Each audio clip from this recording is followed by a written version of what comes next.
The morning after that unforgettable evening, Maria arrived at the penthouse with her heart pounding. She had barely slept, replaying every moment of what had happened between her and Mr. David. Part of her hoped everything would go back to normal, that they could both pretend it never happened and continue their professional relationship as before. But deep down, she knew that was impossible. Mr. David was already dressed for work when she arrived, standing by the kitchen island with his coffee and newspaper. The moment she walked in, the tension in the room was so thick you could cut it with a knife. He looked up briefly, their eyes met for a split second, and then he quickly looked away, his jaw tight with what looked like regret. "Good morning, sir," Maria said quietly, trying to keep her voice steady. "Morning," he replied curtly, not looking at her again. "I'll be working late tonight. You can leave early." That was it. No acknowledgement of what had happened. No conversation about how they should handle things moving forward. Just cold, professional distance that felt even more painful than their previous formal relationship. At least before, there had been respect. Now there was something that felt almost like shame. For the next 2 weeks, this became their new normal. Mr. David would leave early for work and come home late, barely speaking to Maria beyond giving her basic instructions. When they did have to interact, he was polite but distant, as if she were a stranger rather than someone who had seen him at his most vulnerable. Maria tried to focus on her work, but the awkwardness was eating at her. She found herself making small mistakes, forgetting to restock the coffee, leaving water spots on the mirrors, things she never would have done before. The stress was affecting everything, including her ability to send money home to her mother, who had been asking why the payments were smaller lately. Then, 3 weeks after that night, Maria woke up feeling sick to her stomach. At first, she thought it was just stress or maybe something she had eaten. But when the nausea continued for several days, along with an exhaustion that no amount of sleep seemed to cure, a terrible possibility began to form in her mind. She bought a pregnancy test on her way to work, hiding it in her cleaning supplies bag. The idea of taking it in Mr. David's apartment felt wrong, but she couldn't wait until she got home that evening. She needed to know, one way or another.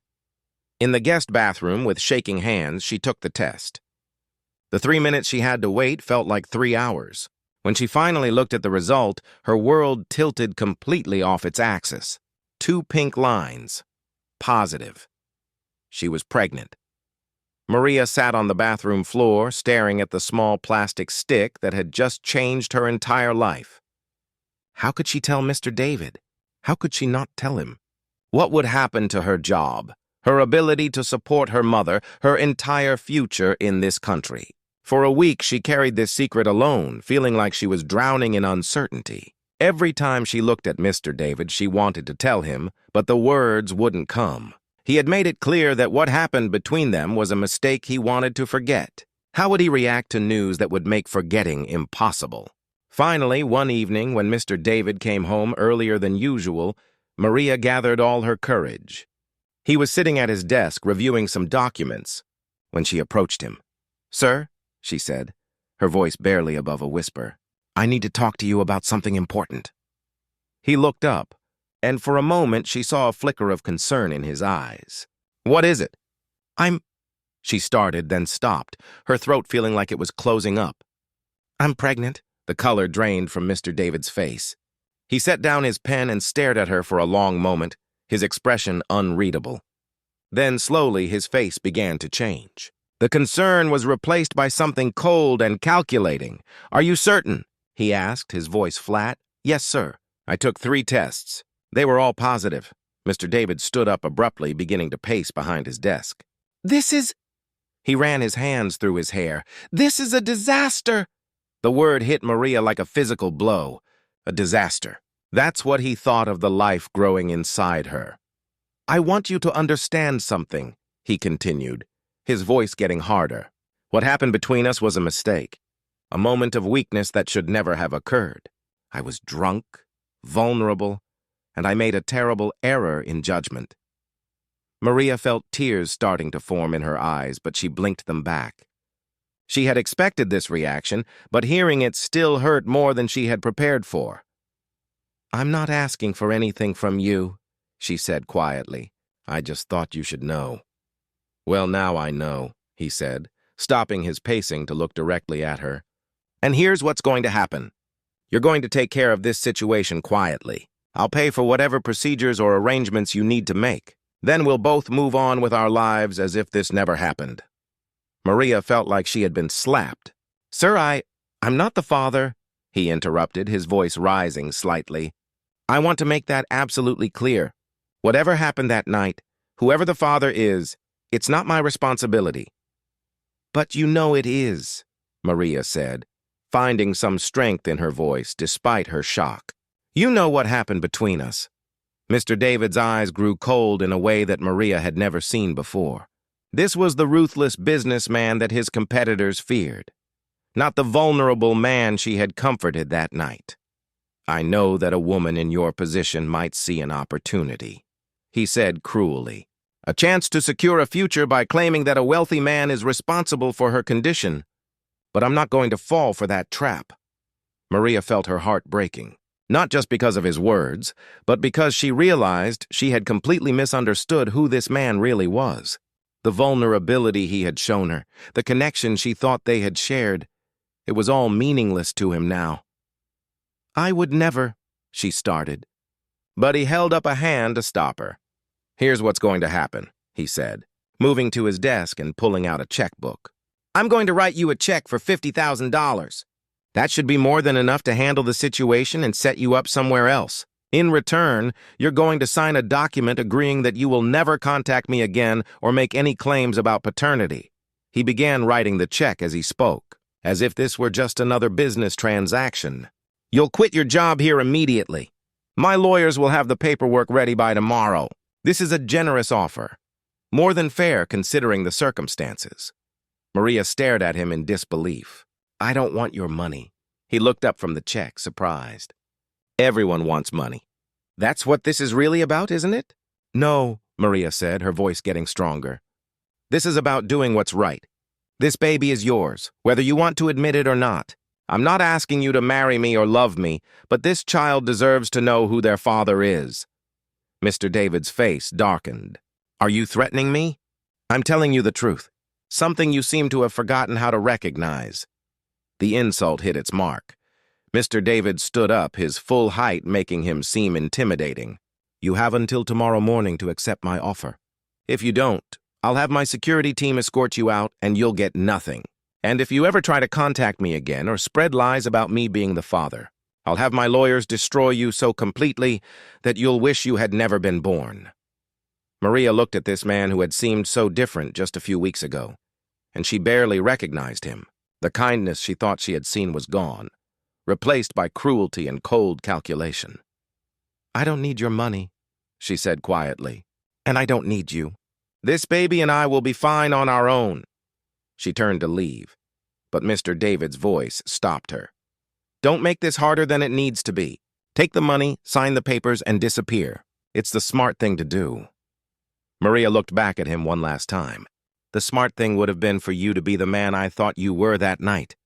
But I guess I was wrong about who you really are." She walked out of the penthouse that evening, knowing she would never return. Behind her, Mr. David stood alone in his expensive apartment, convincing himself that he had handled the situation properly and that he would never have to think about it again. But deep down, a small voice whispered that he might have just made the biggest mistake of his life. 9 months had passed since Maria walked out of that luxurious penthouse, and her life had completely changed. She found a small apartment in a neighborhood far from the wealthy area where Mr. David lived. It wasn't much, just a tiny one-bedroom place with thin walls and a leaky faucet, but it was hers. She got a job with a cleaning company that serviced office buildings downtown. The work was harder and paid less than her previous job, but her supervisor, Mrs. Rodriguez, was kind and understanding about Maria's growing belly. The pregnancy had been difficult. Without proper health insurance, Maria had to rely on the free clinic for medical care. She attended prenatal classes where most of the other mothers were accompanied by their partners, making her feel even more alone. But she was determined to give her child the best life possible, even if she had to do it by herself. During those long months, Maria often thought about Mr. David. She wondered if he ever thought about her or the baby. Sometimes she imagined him changing his mind, coming to find her and apologizing for his harsh words. But as her due date approached, she realized those were just fantasies.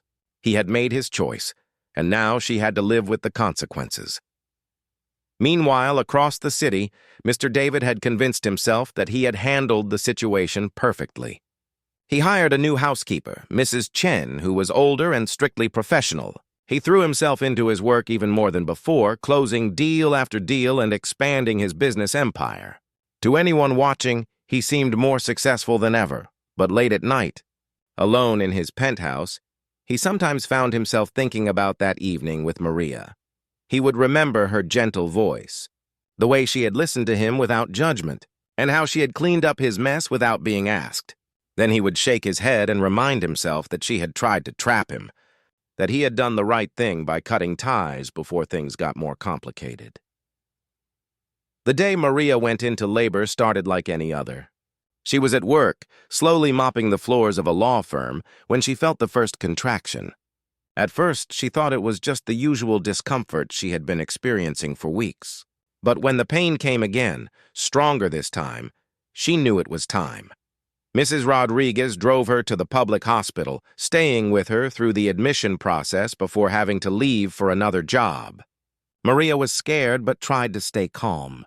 She had read books about childbirth and attended classes, but nothing could have prepared her for the intensity of what she was about to experience.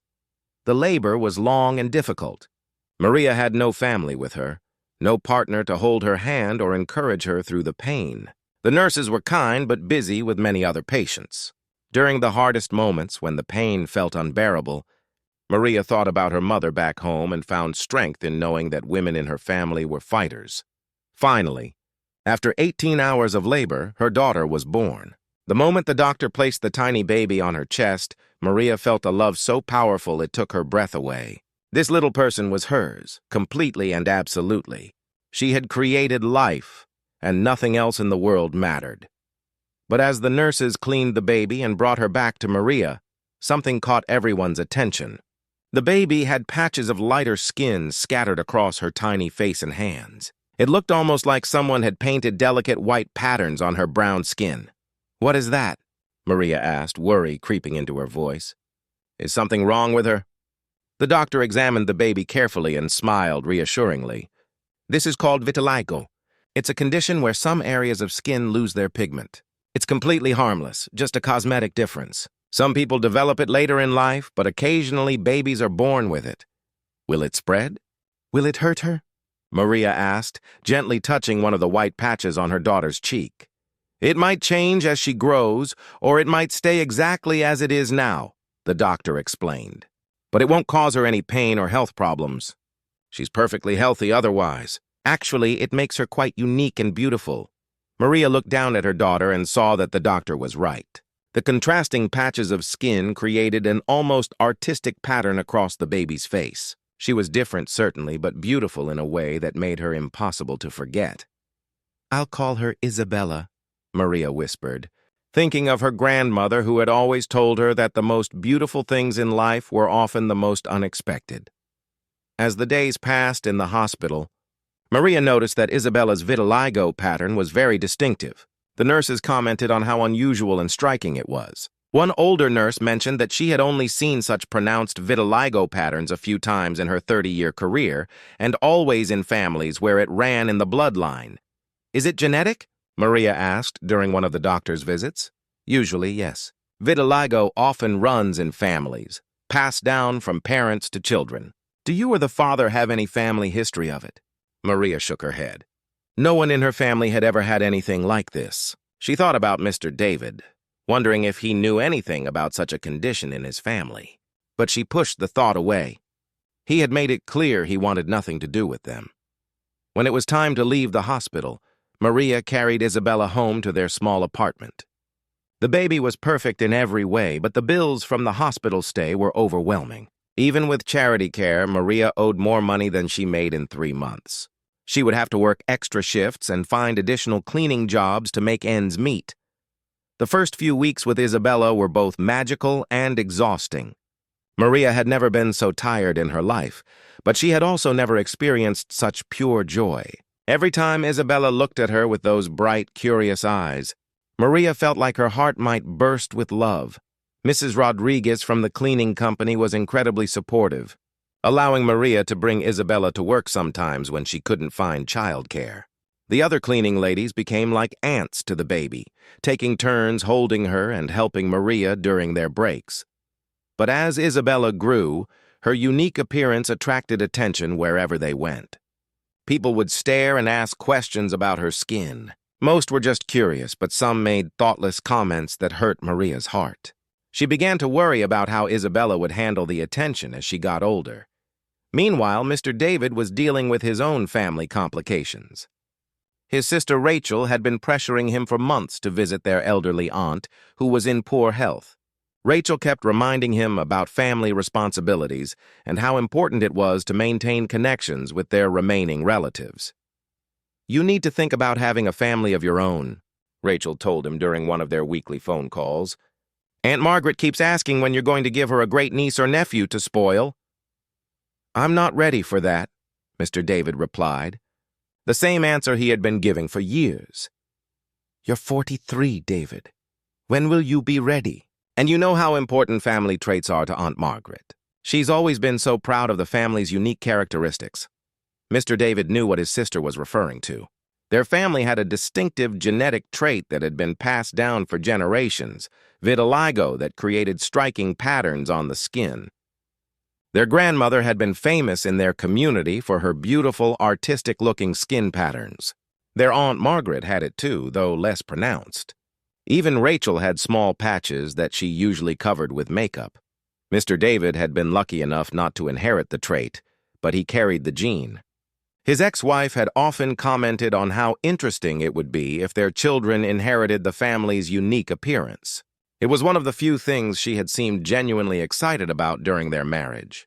Now, as Rachel continued talking about family genetics and the importance of carrying on their bloodline, Mr. David felt an odd sense of unease. He found himself thinking about Maria again, something he had been trying to avoid for months. He wondered if she had really been pregnant, or if it had all been an elaborate scheme to get money from him. But late at night, in the quiet of his penthouse, doubts crept in. What if she had been telling the truth? What if there really was a child out there, his child that he had abandoned? The thought made him uncomfortable in a way that all his rationalizations couldn't quite eliminate. As Isabella approached her 6-month birthday, her vitiligo had become even more pronounced and beautiful. Maria had learned to see it as a gift rather than a difference, but she had no idea that across the city, the man who had denied his daughter's existence was about to have his entire world turned upside down by a chance encounter that would make denying the truth impossible. At exactly 12:30 a.m., Maria walked into Murphy's diner carrying Isabella in her arms. The place was nearly empty except for a few late-night workers and taxi drivers grabbing coffee. She spotted Mr. David immediately, sitting in a corner booth with his head in his hands. He looked like he had aged 10 years since their encounter at the hotel just hours earlier. When he looked up and saw her approaching, his eyes were red and tired. Maria noticed his expensive suit was wrinkled, and his usually perfect hair was messy, as if he had been running his hands through it repeatedly. "You came," he said, standing up as she reached the table. "I said I would," Maria replied, sliding into the opposite seat while adjusting Isabella in her arms. The baby was sleeping peacefully, unaware of the life-changing conversation about to happen around her. For a few moments, they sat in awkward silence. The waitress came over and Maria ordered coffee, while Mr. David just asked for water. His hands were shaking too much for caffeine. "I've been thinking about what to say to you," Mr. David finally began, his voice hoarse. "I've been sitting here for 2 hours, and I still don't know how to start." "How about starting with the truth?" Maria said quietly. "For once," Mr. David winced at her words but nodded. "You're right. The truth is I was terrified that night when you told me you were pregnant. Not just scared, absolutely terrified. My divorce had just been finalized and I felt like my whole world was falling apart." He paused, looking down at the table. But that's no excuse for how I treated you. I was cruel, Maria. I said things that no person should ever say to another human being, especially someone who had been nothing but kind to me. Maria listened without interrupting, gently rocking Isabella as she slept. When I saw Isabella tonight, Mr. David continued, when I saw that beautiful pattern on her skin, I knew immediately. My grandmother had the exact same markings. My aunt has them too, though not as pronounced. It's been in our family for generations. I tried to research it after she was born, Maria said. The doctors said it was genetic, usually from the father's side. I wondered if you knew anything about it, but... She trailed off. But I had made it clear I wanted nothing to do with either of you. Mr. David finished. Maria, I need you to know something. These past 10 months, I tried so hard to convince myself that I had done the right thing. I told myself you were lying, that you were trying to trap me for money.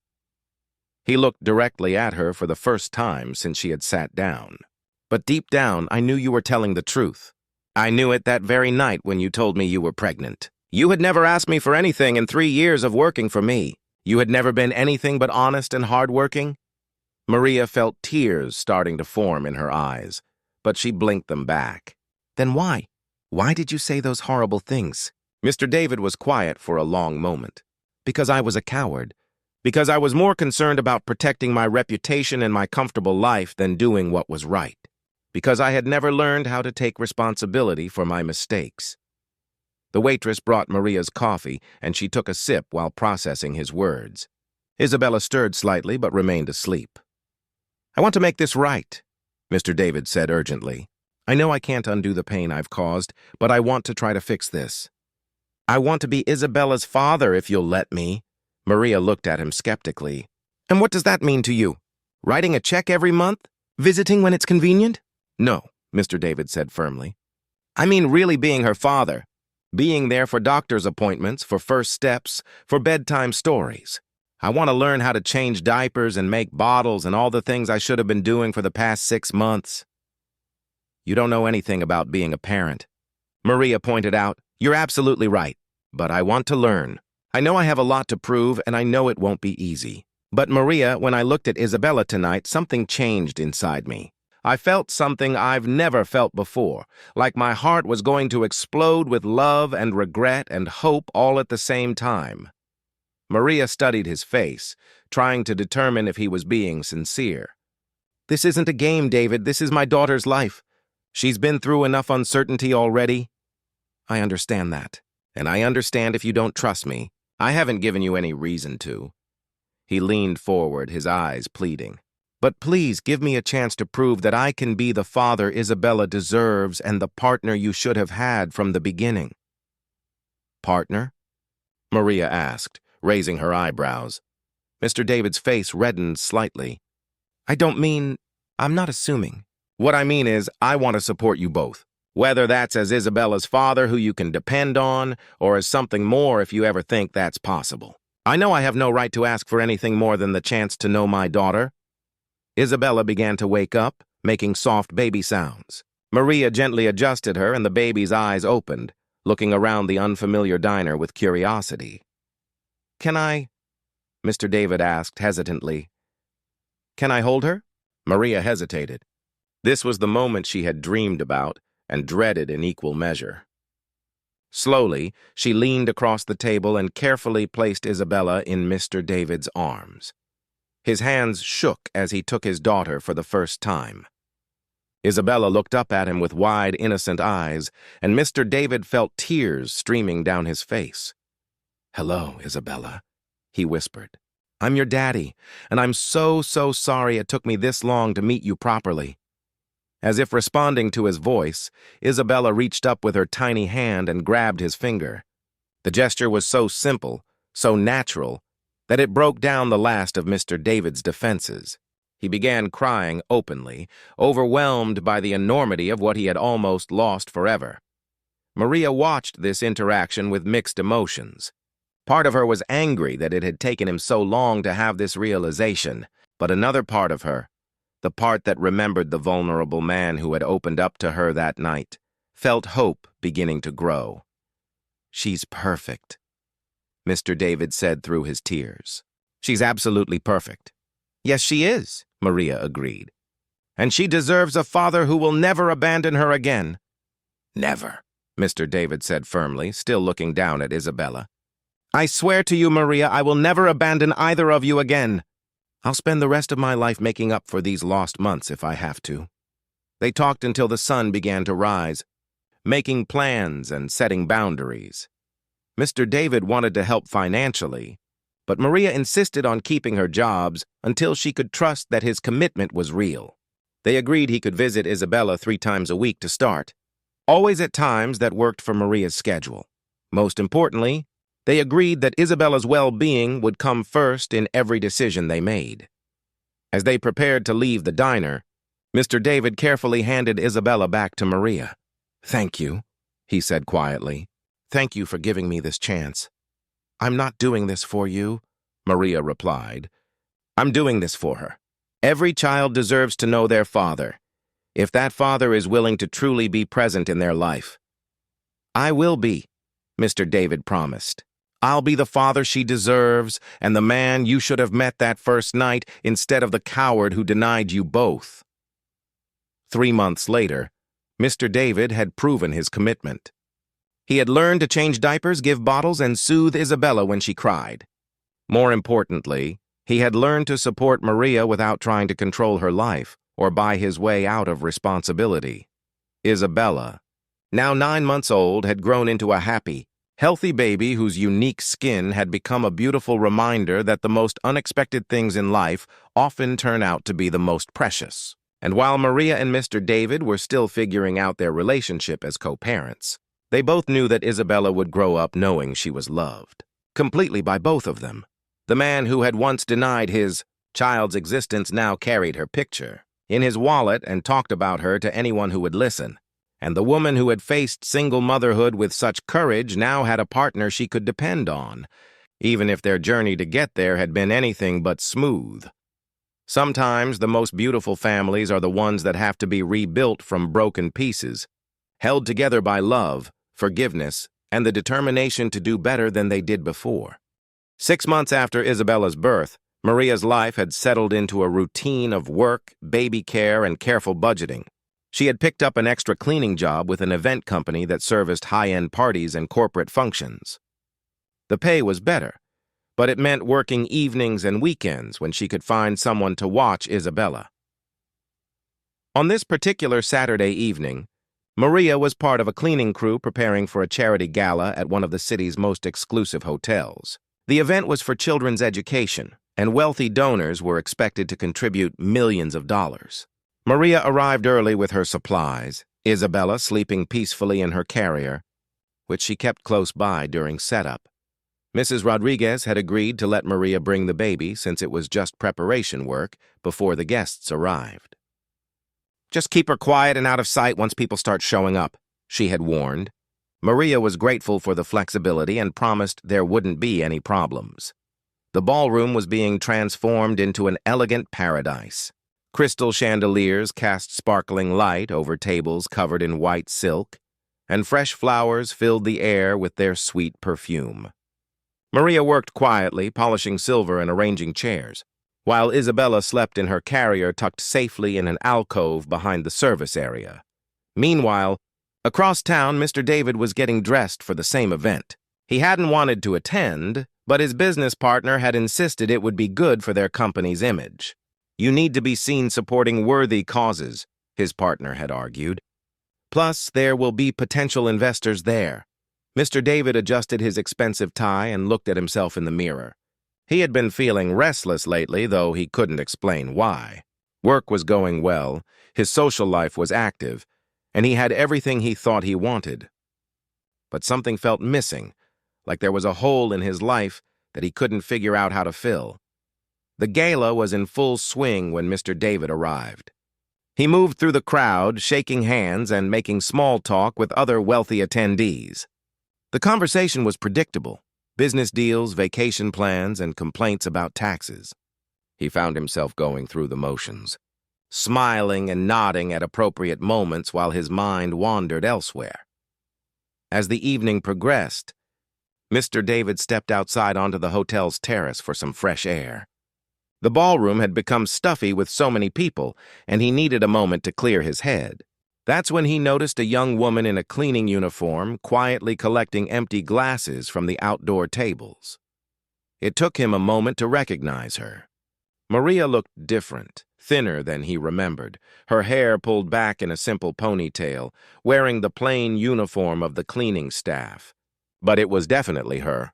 His heart started beating faster as memories of that night 9 months ago came flooding back.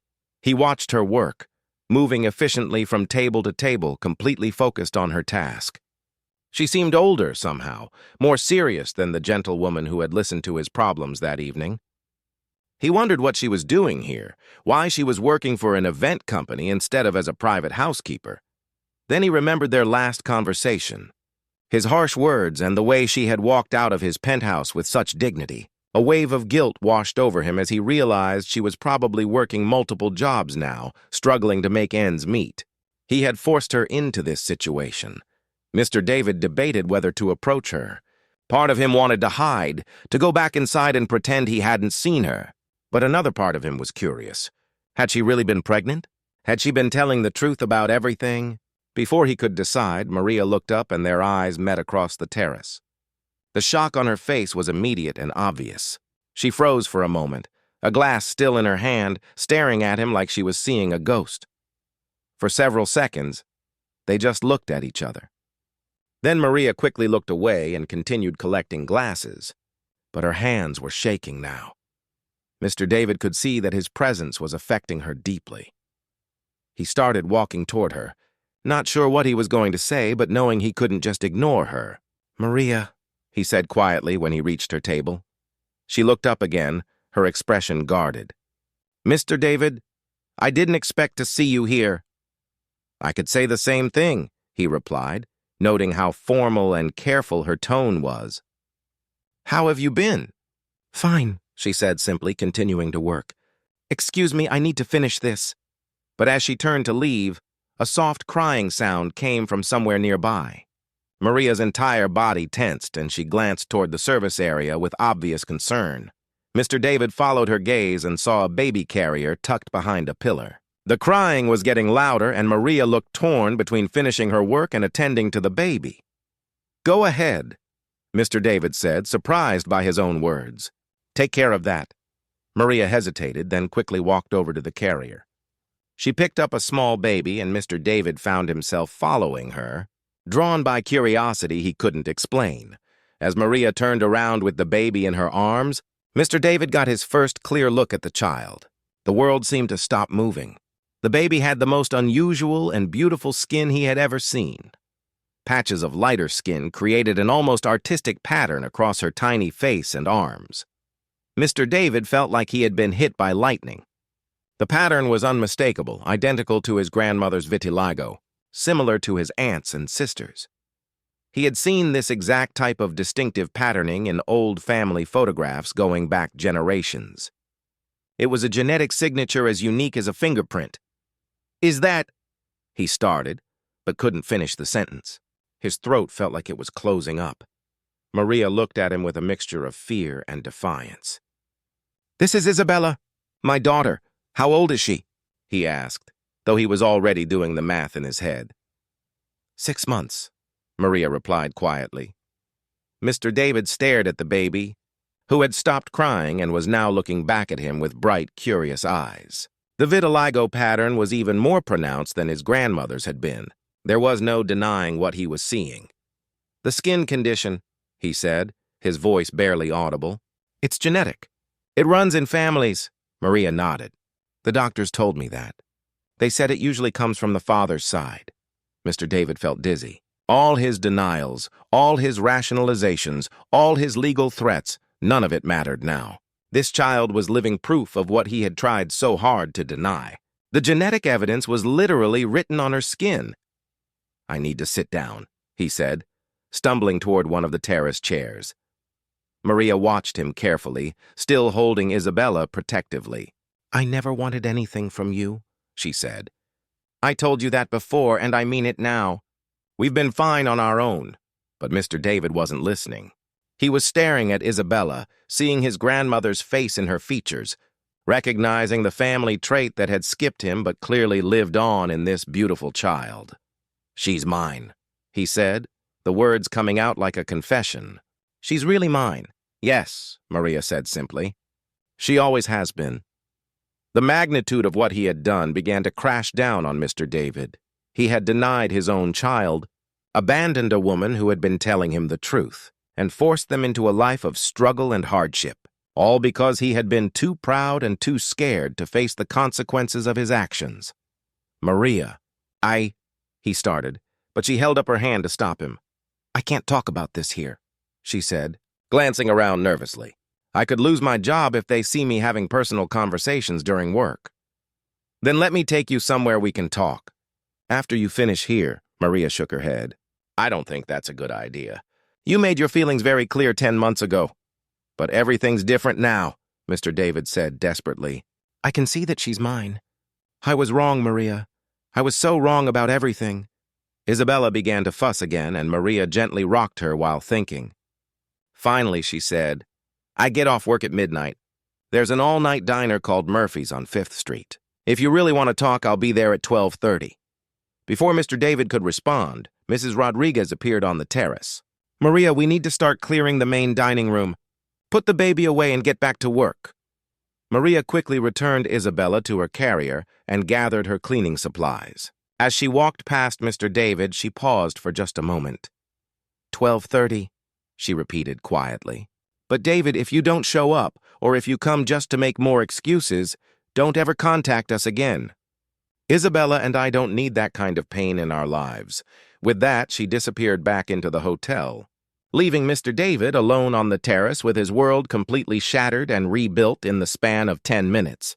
For the first time in his life, he understood what it truly meant to be a father, and he realized he might have lost his only chance to be one before he had even known what he was losing. The morning sun painted golden streaks across the marble floors of the luxury penthouse as Maria carefully dusted each surface. She had been working as a housekeeper for Mr. David for 3 long years now, and she knew every corner of this magnificent apartment by heart. The place was like a palace to her, with its floor-to-ceiling windows overlooking the city, expensive artwork hanging on every wall, and furniture that probably cost more than what she earned in 5 years. Maria was 28 years old and had come to this country with big dreams. Back home in her small village, her mother was getting older and needed medicine that cost more money than Maria could ever imagine earning there. So she packed her few belongings, said goodbye to everything she knew, and came to the big city to work as a housekeeper. It wasn't glamorous work, but it paid well enough to send money home every month and keep her mother healthy. Mr. David was 42 years old and owned several big companies. People called him a billionaire, though Maria never really understood what that meant until she started working for him. He had meetings all day long, important phone calls that seemed to decide the fate of thousands of people, and wore suits that looked like they belonged in magazines. He was recently divorced and lived alone in this huge apartment that could easily house 10 families from Maria's village. Most days, Mr. David barely noticed Maria. She would arrive early in the morning, clean the entire apartment, prepare his meals, and leave in the evening without them exchanging more than a few words. He would say things like, "The bathroom needs extra attention today," or, "I'm having guests tomorrow. Make sure everything is perfect." Maria didn't mind this arrangement. She preferred to work quietly and avoid any complications. But lately, something had changed. Mr. David seemed different, more stressed, more angry, and definitely more lonely. His divorce had been finalized 6 months ago, and even though he never talked about it, Maria could see the toll it was taking on him. She noticed he wasn't eating the meals she prepared. He was drinking more wine in the evenings, and sometimes she would find him staring out the window for hours, looking lost in thought. The apartment that once buzzed with dinner parties and business meetings had become eerily quiet. The silence was so heavy that even Maria, who was used to working alone, began to feel uncomfortable. She started humming softly while she worked, just to break the oppressive quiet that seemed to follow Mr. David wherever he went. One particular evening in late September, everything changed. Maria was finishing up her work, organizing the kitchen after preparing dinner that Mr. David had barely touched again. She was about to leave when she heard a loud crash from the living room. Worried that something had fallen and broken, she rushed to check. She found Mr. David sitting on his expensive leather couch, surrounded by scattered papers and an overturned glass of red wine that was now staining the white carpet. His head was in his hands, and for the first time since she had known him, he looked completely defeated. This powerful man who commanded boardrooms and made million-dollar decisions looked like he was about to break. Maria stood frozen for a moment, unsure of what to do. Should she clean up the mess and pretend she hadn't seen him like this? Should she quietly leave and deal with the stain tomorrow? But something in his posture, the way his shoulders were shaking slightly, made her heart ache. Despite everything, the class differences, the language barriers, the fact that he was her boss, she saw a human being in pain. "Sir," she said softly, "are you okay?" Mr. David looked up, and Maria was shocked to see tears in his eyes. This man, who always seemed so in control, so sure of himself, looked completely lost. For a long moment, they just stared at each other, the billionaire and the housekeeper, two people from completely different worlds. "I'm sorry," he said, his voice cracking slightly. "I didn't mean for you to see this mess. I'll pay for professional cleaning tomorrow." But Maria was already moving toward the kitchen to get cleaning supplies. "It's okay, sir. Red wine comes out if you treat it quickly. My grandmother taught me how." As she worked on the stain, kneeling on the expensive carpet with simple cleaning supplies, Mr. David began to talk. At first, it was just small comments about the mess, apologizing again for making her work late. But then, perhaps because of the wine, or perhaps because he had been holding everything inside for so long, he started sharing more. He talked about his divorce, how his ex-wife had said he was incapable of real love, only caring about money and success. He spoke about the loneliness that felt like it was eating him alive, how he would come home to this beautiful apartment and feel completely empty inside. He mentioned his fear that he would end up old and alone, that all his money couldn't buy him the one thing he actually wanted, someone who cared about him as a person, not as a bank account. Maria listened as she worked, occasionally making soft sounds of understanding. She had never heard Mr. David talk about anything personal before, and she was surprised by how vulnerable he sounded. Here was a man who had everything money could buy, yet he seemed more broken than some of the poorest people she had known back home. "You know," Maria said quietly, still working on the stain, "my grandmother used to say that hearts don't understand money. Rich or poor, when you're lonely, you feel the same emptiness inside." Mr. David looked at her with surprise. In 3 years, this was probably the most personal thing she had ever said to him. And somehow, her simple words made more sense than anything his expensive therapist had told him. As the evening went on, they talked more than they ever had. Maria shared stories about her mother, her village, and the sacrifices she had made to come here. Mr. David talked about the pressure he felt every day, the expectations, and how success had become a prison that isolated him from real human connection. The wine made everything feel softer, more possible. The usual boundaries between employer and employee seemed to fade away, leaving just two lonely people finding comfort in unexpected conversation. Maria finished cleaning the stain, but instead of leaving, she stayed and listened. Mr. David seemed to need someone to hear him, and despite everything telling her this was not her place, Maria couldn't bring herself to leave him alone in his pain.